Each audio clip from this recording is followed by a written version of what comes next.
Neste tópico, pretende-se abordar um dos vários existentes instrumentos de apoio à gestão ambiental voluntários e que se denomina por análise de ciclo de vida de produtos ou serviços. Este instrumento, como referi, portanto, é um instrumento dirigido para produtos tão simples como um sapato, que é um exemplo que é ilustrado nos slides de apoio, como um serviço, como por exemplo um alojamento turístico.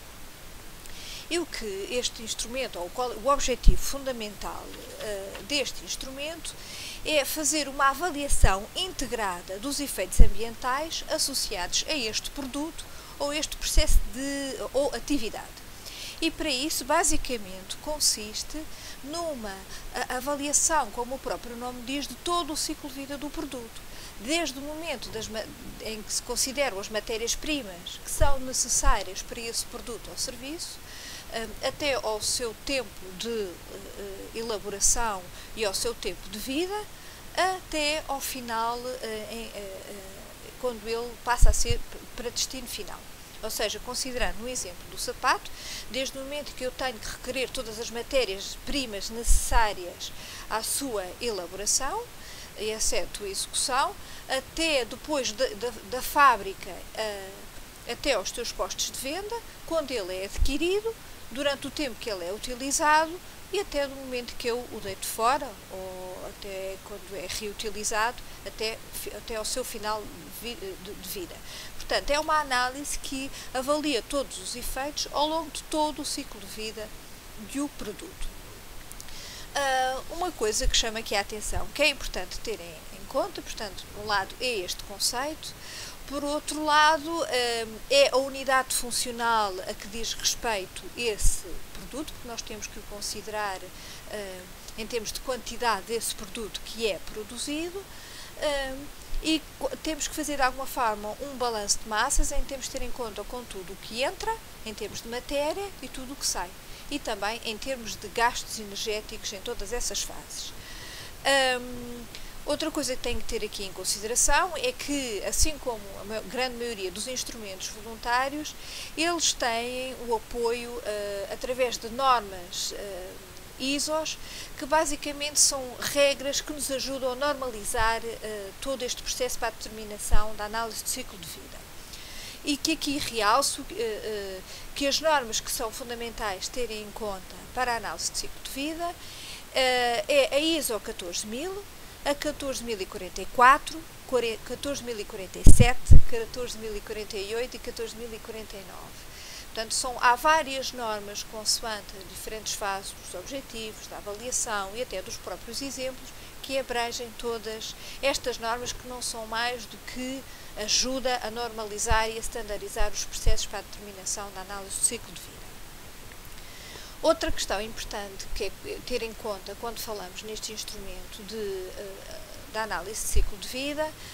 de um produto ou de um serviço é as suas principais etapas, que vão desde a definição do objetivo e âmbito, para que é que se quer, e basicamente como eu já referi, depois a fase do inventário, em que esta fase que nos indica, por exemplo, para eu produzir um par de sapatos, ou para eu produzir um determinado alojamento turístico, se estivermos a falar num caso de um serviço, os materiais que eu vou produzir vão ser responsáveis por um inventário de um conjunto de emissões, ou seja, para eu construir esse sapato, vou ter que emitir, eventualmente, quantidades de determinados contaminantes para a atmosfera, como CO2 ou dióxido de enxofre ou outros contaminantes, como também vou ocasionar a libertação de determinados contaminantes para a água, para o solo, etc. Portanto, eu tenho que fazer um inventário com base num conjunto, numa base de dados que existe internacional, um inventário em relação às emissões que imaginemos um par de sapatos ou 1 quilo de uma unidade qualquer de determinado produto vai ocasionar. Depois, outro fator também muito importante quando eu falo uma análise de ciclo de vida, a seguir ao inventário, é a avaliação. E que essa avaliação está dividida basicamente em 3 partes: na caracterização, na normalização e avaliação. E basicamente é com base no emissário e, portanto, nas emissões dos diferentes contaminantes que eu vou ter e que ocasionam emissões, quer no ar, na água, no solo, eu vou caracterizá-los por umas determinadas categorias que até normalmente estão padronizadas, de problemas, chamemos assim, problemas ambientais, ou seja, qual é a contribuição daquele produto, por exemplo, para as emissões dos gases com efeito estufa, ou para a produção de resíduos, ou para a eutrofização nas águas. Portanto, há determinadas categorias de problemas ambientais em que eu vou categorizar e quantificar, tendo em conta a primeira fase de inventário. E depois pode ser necessário eu normalizar essas categorias por um valor determinado de referência, de modo a ser possível, não é obrigatório, mas eu posso fazer uma agregação de todas essas categorias num só indicador. Por exemplo, há de alguns softwares que se chamam ecoindicadores e que me permitem, de alguma forma, por exemplo, comparar o que é que tem mais impacto ambiental, um sapato A ou um sapato B, consoante eu faço diferir determinados materiais que são utilizados para esse sapato, a título de exemplificativo. Portanto, é muito importante vocês estudarem estas diferentes fases da forma como estão disponibilizadas nos materiais de apoio. Por último, também há uma fase da revisão crítica que de alguma forma me certifica se todos os processos que eu fiz estão corretos, e um relatório final.